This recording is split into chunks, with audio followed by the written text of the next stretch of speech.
السلام علیکم، عیدکم مبارک۔ کسی نے سوال بھیجا کہ جانور کے جسم کا کون سا حصہ یا گوشت نہیں کھا سکتے، اور پھر خود ہی ساتھ یہ بھی حکم سنا دیا کہ جیسے اوجری۔ تو یہ غلط فہمی دور کرنا ضروری ہے۔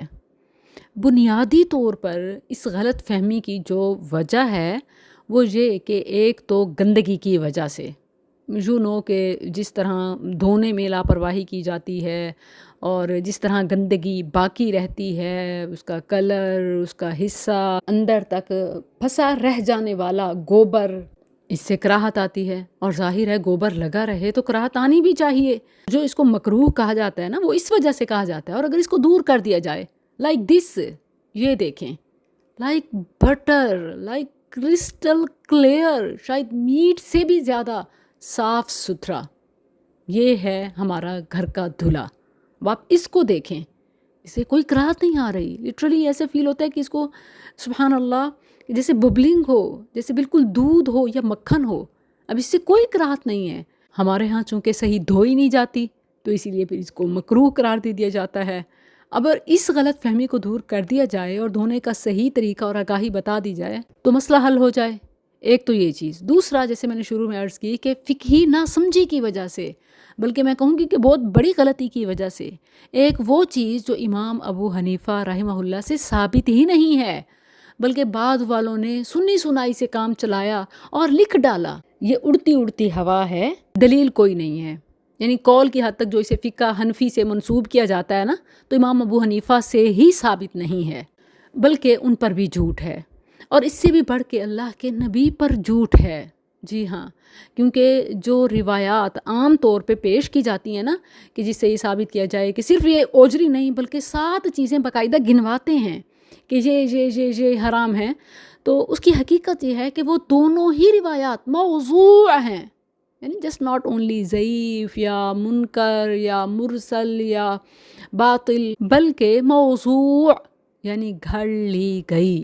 سلسلہ سند میں یا اسناد میں بعض راویوں نے خود سے اس بات کو گھڑ کے دوسروں کے نام لگا دیا، اور یہ تو ثابت ہی نہیں ہے رسول اللہ صلی اللہ علیہ وسلم سے۔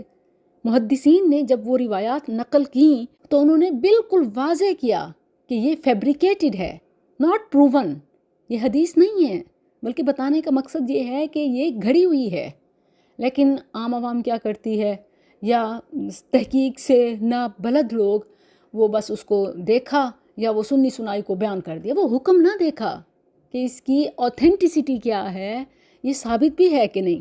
بہرحال وہ جو مشہور ہے، جس بنا پر عام واعظین، خطباء یا مولوی حضرات کہہ رہے ہوتے ہیں کہ وہ 7 اعضاء جو ہیں وہ حرام ہیں، اور اس سلسلے میں ایک وہ روایت کہ رسول اللہ صلی اللہ علیہ وسلم بکری وغیرہ سے ان 7 اعضاء کو ناپسند کرتے تھے۔ یہ اللہ کے نبی کی پسند ناپسند ساری احادیث میں صحیح ثابت ہے، اور پسند ناپسند سے حرام نہیں ہوتا، ایون رسول اللہ کی ناپسند سے بھی حرام نہیں ہوتا۔ رسول اللہ صلی اللہ علیہ وسلم کے ناپسند کرنے کی وجہ سے بھی حرام نہیں ہوتا۔ جی، وہ ضب گوہ کا واقعہ مکہ مدینہ میں پایا نہیں جاتا تھا، لوگ عادی نہیں تھے، دیکھتے نہیں، کھاتے نہیں تھے۔ ایک بار ایک موقع پہ ام المؤمنین میمونہ رضی اللہ عنہا کی بہن، وہ کہیں سے دور سے منگوایا انہوں نے، وہ لے آئیں، نبی صلی اللہ علیہ وسلم کے دسترخوان پر تھا کہ آپ کو جب بتایا گیا کہ یہ تو ضب گو ہے تو آپ نے ہاتھ روک لیا۔ اور نبی صلی اللہ علیہ وسلم کی سنت یہ تھی کہ کھانے میں عیب نہیں نکالتے تھے، اور جو چیز ناپسند ہوتی آپ اپنا ہاتھ ہی روک لیتے، نہیں کھاتے تھے، سمپل۔ اور آپ کے سامنے ایک صحابی نے اسے کھایا اور آپ نے منع نہ کیا۔ حرام ہوتا تو اللہ کے نبی کبھی اسے اپنے دسترخوان پر نہ کھانے دیتے، اور بلکہ بتا دیتے۔ تو نبی کی ناپسند بھی حرام نہیں ہوتی۔ اگر کسی کو اس کی گندگی کی وجہ سے یا ایک ذہن میں خاکہ ہوتا ہے یا کبھی کھانے کا کوئی بیڈ ایکسپیرینس ہوتا ہے، کوئی چیز اچھی نہیں لگتی، اٹس اوکے، فائن، کوئی زبردستی نہیں ہے۔ سب حلال کھانے کا کوئی آرڈر نہیں ہے۔ حلال means you eat, you enjoy, مگر زبردستی تو ہے ہی نہیں۔ اور فقہی مسئلے کو کلیئر کرنا ضروری ہے، سمجھنا ضروری ہے۔ نبی صلی اللہ علیہ وسلم سے یہ منسوب کہ آپ بکری وغیرہ سے یا جانور سے، حلال جانور سے 7 اعضاء کو ناپسند کرتے تھے، خون بوقت ذبح ہونے والا، دم مسفوح۔ اچھا، اس کی بات الگ ہے کیونکہ یہ قرآن میں آیا ہے تو یہ تو حرام ہے، لیکن اس روایت میں ایک چیز یہ قرآن سے ڈال کے پھر کچھ آگے اضافے خود سے کر دیے گئے اور منسوب رسول اللہ صلی اللہ علیہ وسلم سے، جیسے کہ شرم گاہیں اور خستین اور غدود اور مسانہ اور پتا، مطلب اس طرح کی 7 چیزیں پوری کر دیں۔ اور کیا کہا کہ نبی صلی اللہ علیہ وسلم سے، حالانکہ یہ من گھڑت ہے، قصہ ختم، اب کون دلیل بنا سکتا ہے اس کو۔ اسی طرح ایک اور بھی روایت پیش کی جاتی ہے کہ رسول اللہ صلی اللہ علیہ وسلم بکری وغیرہ میں سے 7 اجزاء کو مکروہ خیال کرتے: پتا، مسانہ، شرمگاہیں، کپورے، غدود، خون، وقت ذبح۔ اب ایک چیز اصل لے کے باقی 6 چیزیں ایڈ کر کے رسول اللہ صلی اللہ علیہ وسلم کے ذمے لگا دیا۔ اب یہ روایت بھی موضوع ہے، من گھڑت ہے۔ اور پھر یہ کہ آغاز اس کا دیکھیں کہ نبی صلی اللہ علیہ وسلم ان کو مکروہ خیال کرتے، اور میں نے آپ کو یہ اصول اور قاعدہ بتایا کہ کسی کی ناپسند، حتیٰ کہ رسول اللہ صلی اللہ علیہ وسلم کی ناپسند سے بھی کوئی چیز حرام نہیں ہوتی۔ آپ کو جو کھانا اچھا نہ لگتا آپ چھوڑ دیتے، مگر وہ حرام نہیں ہوتا تھا۔ وہ ذب، گوہ کا واقعہ، وہ لہسن کی مثال نبی صلی اللہ علیہ وسلم نے اوائڈ کیا، بلکہ لوگوں سے بھی کہا کہ مسجد آتے ہوئے نہ کھایا کرو، تو لوگوں نے اسے حرام سمجھنا شروع کر دیا۔ آپ نے فرمایا نہیں، میں اس کو کیسے حرام کر سکتا ہوں جس کو اللہ نے حلال کیا، اور فرشتے بھی اس کی بو سے دور بھاگتے ہیں، اس کے باوجود وہ حرام نہیں ہے۔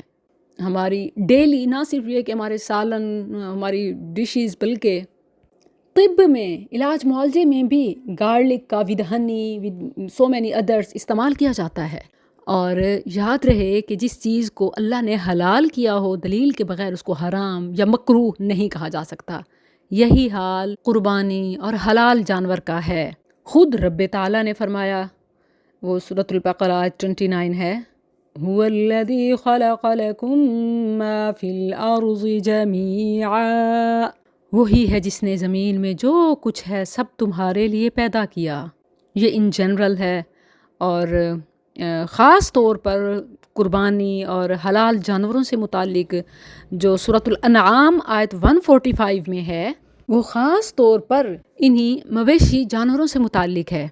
ابن عباس رضی اللہ عنہما سے مروی ہے کہ اہل جاہلیت کچھ اشیاء کو کھاتے اور کچھ اشیاء کو گندہ سمجھ کر چھوڑ دیتے، تو اللہ تعالیٰ نے جب نبی صلی اللہ علیہ وسلم کو مبعوث کیا اور اپنی کتاب نازل فرمائی تو حلال کو حلال اور حرام کو حرام کیا، سب واضح۔ حلال جانوروں سے متعلق صرف ایک چیز حرام ہے اور وہ دم مسفوح ہے، جیسے الانعام آیت 145 ہے، قُلْ لَا أَجِدُ فِي مَا أُوحِيَ إِلَيَّ مُحَرَّمًا عَلَى طَاعِمٍ يَطْعَمُهُ إِلَّا أَن يَكُونَ مَيْتَةً أَوْ دَمًا مَّسْفُوحًا أَوْ لَحْمَ خِنزِيرٍ فَإِنَّهُ رِجْسٌ أَوْ فِسْقًا أُهِلَّ لِغَيْرِ اللَّهِ بِهِ۔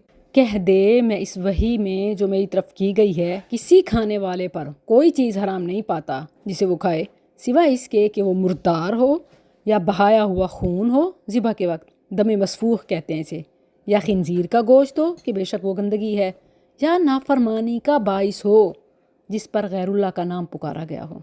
That's it. اب اس حدیث اور آیت سے واضح ہو جاتا ہے کہ حلال جانور کے گوشت میں سے ہر چیز حلال ہے، سوائے دم مسفوح کے کہ ذبح کرتے وقت جو خون بہتا ہے کہ اس کا قرآن اور حدیث میں ذکر آیا ہے، اس کے علاوہ کوئی اور چیز حرام یا مکروہ نہیں ہے۔ سو آپ صحیح نہیں دھو سکتے یا آپ یہ مشقت نہیں اٹھا سکتے، یہ الگ بات ہے، یا آپ ویسے کھانا نہیں چاہتے، اٹس یور چوائس، کوئی جبر نہیں ہے۔ اور اسی طرح جب دلیل کی بات آئے پھر وہ جھوٹی روایات کا حوالہ دیں یا امام ابو حنیفہ سے نسبت، یہ ثابت نہیں ہے۔ واللہ اعلم۔